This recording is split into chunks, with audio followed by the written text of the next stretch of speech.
Шайыр Бекташиев мандатын тапшырат, БШКнын аразын бүгүн карайт. Шайыр Бекташиев сурактан кийин үйүнө кое берилди. Маалыматка ылайык, Жогорку Кеңештин депутаты Ички иштер министрлигине суракка чакырылган.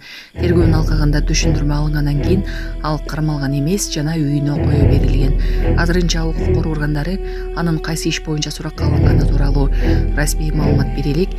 Ошондой эле ал кайсы макамда күбө же шектүү катары сурак бергени да такталган жок. Эске салсак, Шайыр Бекташиев Камчы Бекташиевдин энеси. Коркконуман жасалмай интеллект деп койгом. Милиция айдоочуну аныктады. Жол кыймылынын эрежелерин одону бузган айдоочуга карата протокол түзүлдү. Бул тууралуу МКГБнын басма сөз кызматы билдирет. Маалым болгондой, айдоочунун өздүгү 13 март күнү аныкталган. Ага карата укук бузуулар жөнүндө протокол түзүлүп, транспорт каражаты айып короого киргизилди. Айдоочунун жана автоунаанын ээсинин айтымында видеодо жасалма интеллект колдонулган деп айтылган, бирок колдо бар материалдардан көрүнүп тургандай, бул жасалма интеллект эмес, жол кыймылынын эрежелерин одоно бузуу болуп, жол кыймылынын башка катышуучуларына коркунуч жараткан деп жазылат маалыматта. Курманкул Зулушев мандатын тапшырды. Жогорку Кеңештин депутаты Курманкул Зулушев мандатын тапшыруу боюнча Борбордук шайлоо комиссиясына арыз жазды. БШК Зулушевдун арызын 13 мартта саат 19:00 карайт. Курманкул Зулушев 10 округтан 11598 добуш алып, Жогорку Кеңештин депутаты болуп шайланып келген. Унага коюлган газ жарылып кетти. 13 март болжолдуу саат кечки 8 чамасында Бишкек шаарынын Гагарин көчөсүндө болгон. Күбөлөрдүн айтымында май коюучу жайдан газ күйүп чыккан. Убактыга жараша жабыркагандар жок. Жеринде өрт өчүрүүчүлөр келип, убагында токтотуп калган.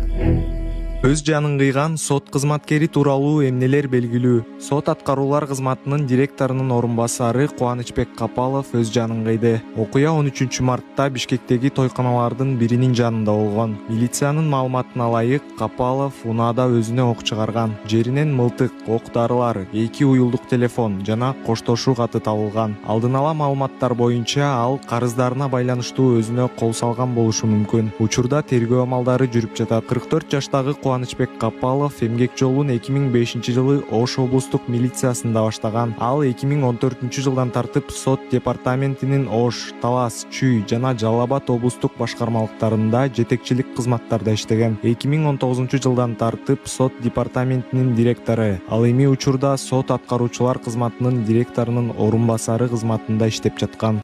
Сонун жаңылык, сиз билген жана иченген Умбем клиникасы эми сизге дагы да болсо жакыныраак болду. Анткени бизде жаңы филиал ачылды. Андыктан келип, өзүңүздүн жана жакындарыңыздын ден соолугуна кам көрүшүңүздү сунуштайбыз.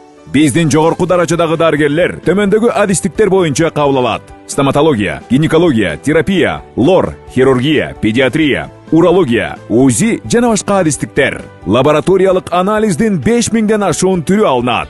Жогорку даражадагы стерилизациялоо. Биздин дарек ВДНХ метросу, Кондратюка көчөсү 2. Телефон номерибиз 8925 103 22 55. Кабыл алууга алдын ала жазылып келүүңүздөрдү суранабыз. Умбем клиникасы. Сиздин ден соолугуңуз, биздин камкордук. Искусственный интеллект дейсизби? Ошондой? Жок, байкеме ошондой айтып койгом да. Айтып коюптурам. Баштан жок, искусственный жасалма интеллект деп. Искусственный интеллекттен стерге дейсиз, ал мага айтып турган. Сиз мага айтып атпайсызбы анан? Бул ал деген искусственный интеллект. Ошо. Бияка байкем айтып койгом. Сен ата кетти, эмес болду. Аталган автоунаанын айдоочусу Чыңгызайкматов проспектисинде автоэм баштык кылып, башка жол кыймылынын катышуучуларына коркунуч жараткан. Азыркы учурда автоунаа айып куроодо. Автоунаанын айдоочусуна карата тиешелүү протокол жазып бердик. Автоунаанын айдоочусунун сөзү боюнча бул жасалма интеллект болчу, бирок баарыбыз көргөндөй бул эч кандай жасалма интеллект эмес. Айдоочу атайлап ошол жерде жол кыймылын. Эненин жүрөгү чыдаш кыйын экен. Сиздерден көптөн көп суранабыз. Мен жакшы болгом. Апалар, аталар, эжелер жардам берилечи. Ассалому алейкум, урматтуу кыргыз элим. Буга чейин сиздердин жардамыңыздар менен Турциядан 5 жолу операция болуп келдик. Эми 2026 жылы 6-чы операциябызга муктаж болуп турабыз. Сиздерден ошо $10.000 акчабыз жетпей турат. Сиздерден көптөн көп суранам. Баары өзүбүзгө караштуу, мошенниктерден эмеспиз. WhatsApp номерибизге да чалсаңыздар болот. Биздики баары баламдын видеосун да көргөзүп турам сиздерге. Сиздерден көптөн көп суранам. Баланын бир жери ооруса эненин жүрөгү ооруйт дегендей кыйналып кеттик. Азыркы мезгилде ушу тез арада бизге акча керек болуп турат. Баланын көзү жылтыраса эненин жүрөгү чыдаш кыйын экен. Сиздерден көптөн көп суранабыз. Бардык карталар өзүмө караштуу. Мбанк 210513 Жанаркүл Д деп чыгат. Россия өлкөсүнөн котором дегендерге Сбербанк бар, өзүбүзгө караштуу ал дагы. Бардыгыңыздардан жардам сурайбыз терең ыраазычылык менен. Урматтуу кыргыз элим, апалар, аталар, эжелер жардам берилечи. Башка балдардай мектепке баргым келип атат. 40 операция болайын деп калды.